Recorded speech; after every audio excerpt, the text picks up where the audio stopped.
we have a huge problem in Athens, Georgia, with our football team right now.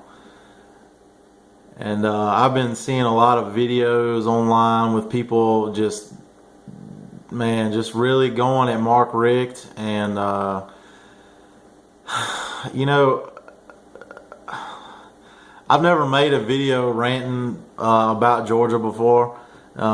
Quick background on me. I've been a Georgia fan for a long time. And, you know, I will admit that I don't know that I've seen the team look this bad. It's been a while. Maybe when Joe Cox was there, they looked bad. But, I mean, they look really bad right now. I've been a Mark Richt supporter for the entirety of my fanhood with Georgia. I've been loyal to him, and you know, I like what he stands for. He's a really good guy. He you know, and I would love for my son to play for him. You know, I think he would take care of my kid, and you know, I like how he handles things, situations. You know, and I'll say this, you know, I'm kind of, I don't really know where to go right now with the firing him or whatnot. I don't think that's the answer.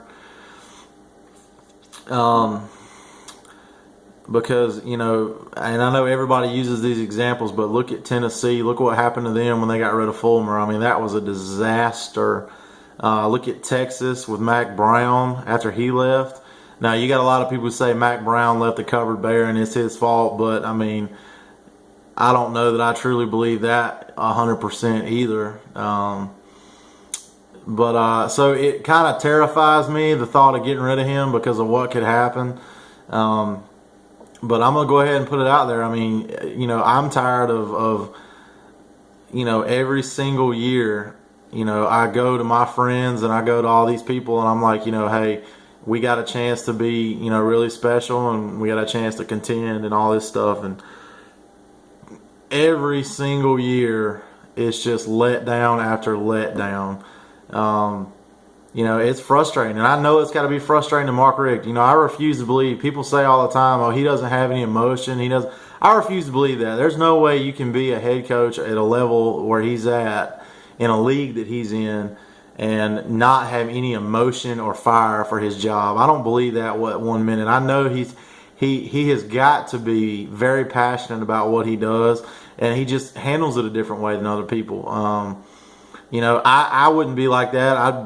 My headset would be thrown into the hash marks almost, you know, every week the way they look right now. But, you know, not everybody's like that.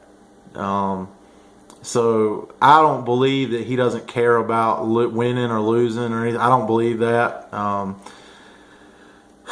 You know, today there's been a lot of stuff swirling around about Jeremy Pruitt.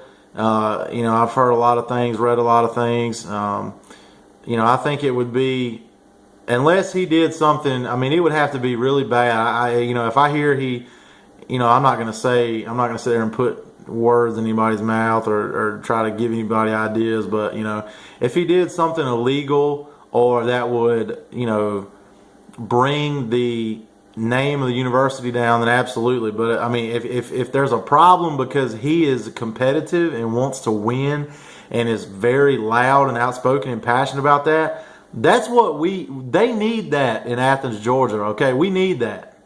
So, you know, I understand, you know, football was a huge part of my life. I played for a while, a long time actually, and I understand that when you're losing, man, you know, there's intensity, there is a tension, between players, coaches, everybody. When you're losing, man, it's not good. It's not a good thing. So I understand, you know, people saying, oh, well, they're not getting along right now in the locker room, you know, the coaches. I get that. They're losing. That's what happens. When you lose, man, it's not a good thing. You know, and I kind of would like to touch on the whole losing part of it, okay?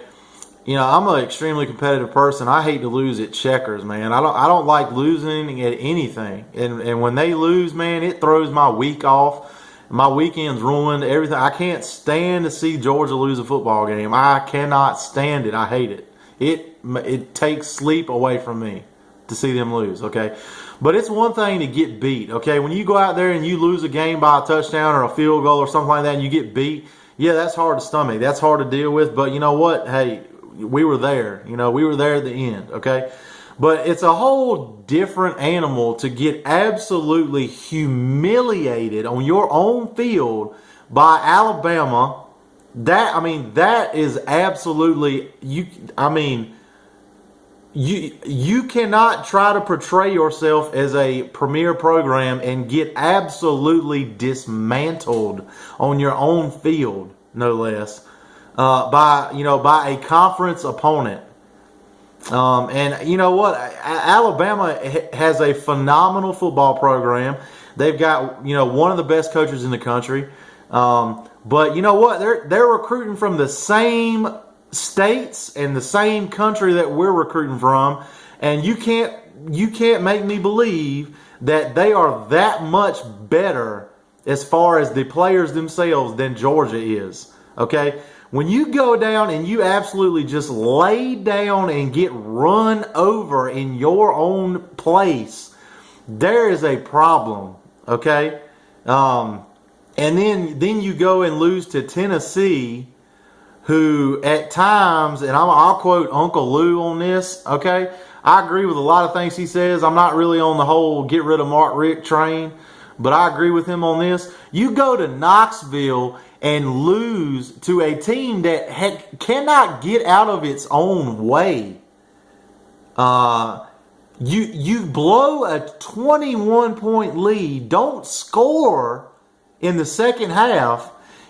You pretty much blow a 21-point lead in 5 minutes on the clock. Okay, that is a problem, all right? And, a lot of people, when Georgia was 4-0, and, they were like, I knew we had a problem. If you understand football, if you've been around football and you play football, you can look at film. If you've got any sense, you can look at a game and tell when somebody's good or not, okay? And when we played Vanderbilt, we won the game by a couple possessions, but we could not move the football at will against Vanderbilt. I knew at that point we had a problem. Now, I know people say, Vanderbilt's got a good defense. They don't got a defense good enough where we should be not moving the football down their throat when we've got a seasoned offensive line, okay? And at that time, a Heisman candidate in the backfield. And you can't move the ball at will against that team. I knew we had a problem that day. I knew we had a problem. And then the Florida loss, I don't even know what to say about that. Jay Gaines played like a madman. He was all over the field. I love watching that kid play football. The defense, you can't keep them on the field the entire game and not expect the dam to break at some point, okay? Mark Richt said that, and he was right about that. You can't keep them on the field the whole football game and expect them to not give up any points. So, one of the questions I have is, we've had great recruiting classes for the past, decade, really. How do you get to a point where you don't have a quarterback? You've got 3 quarterbacks. One of them, in my opinion, okay, it should red flag. You're accepting a guy who couldn't even play at Virginia, and you're going to take him. That don't make any sense to me. Because Virginia, have you seen Virginia play football? And he couldn't start there. Then, Bryce Ramsey, he didn't develop, which that another red flag to me. This kid was highly recruited, and he's not on the field. And why is he not on the field? Why? He gets out there against Alabama, throws the seams off the football, but it's an interception. Looked really good until the guy from Alabama called it. Frustration would be an understatement the way I feel right now. But I try to because as I said, I played, so I kind of try to take a step back and realize that, hey, man, the team, they feel worse than we do. Okay, they're out there, they're playing, they're putting their heart into this, and they're having to deal with this. They don't want to lose. I know how college athletics work. Okay, they do this 365 days a year. Do you guys who are really hard on them right now? Do you think that they want to put every day of their life into something and have to go through this? No, I mean they want to win, and it hurts them worse than it hurts us. And I can't imagine it hurting anybody a lot more than it hurts me, but I know it does. Okay, so I understand where the frustration is at and where it's coming from, and it's justified. Okay, but in my opinion, when you get to the point where you're kind of trashing players a little bit and maybe the coaches, I mean, I think you kind of need to step back a little bit, especially when you're trashing players, because, I guarantee you 95% of the people that watch this video have never tried to catch a ball, throw a ball, make a tackle in front of 90,000 people, in that place you're at, then plus you're on television. That's an unbearable amount of pressure right there that I guarantee you 80, 85, 90% of you have never been under. So I have a problem with people picking on players like that. But coaches, that's their job, man. That's how they make their money. And people say, well, we pay Mark Richt X amount of dollars and he hasn't done anything. Look, man, I'm going to be straight up with you. I don't care if they pay him $10 million a year. If he wins a national championship, then that's worth it to me. But he hasn't done that, and I understand that. I'm going to close on this, and this may become a weekly thing for me because, I love Georgia. I love Athens. I love the University of Georgia football. I just love them, okay? And very passionate about the sport of football. And then, just these guys, these dudes right here, man, they got a special place in my heart. And, my groomsman cake at my wedding was a Georgia football helmet. And, I think that was right after everybody got to see that right after we got, embarrassed by the loss to Georgia Tech last year. That I'm not even going to go there. Okay. So I got love for him. The last thing I'm going to say is I will address one thing here about the whole Mark Richt not winning a national championship. I think we got a small problem with, when it comes to talent. There are 3 teams that he's had that I can honestly say I feel like, I'm not going to say should have, but they could have won a national championship. The most recent one in my mind was 2007 when obviously you remember they just blew Hawaii out of the Sugar Bowl.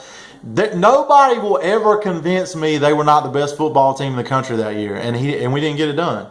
And that was very frustrating to me.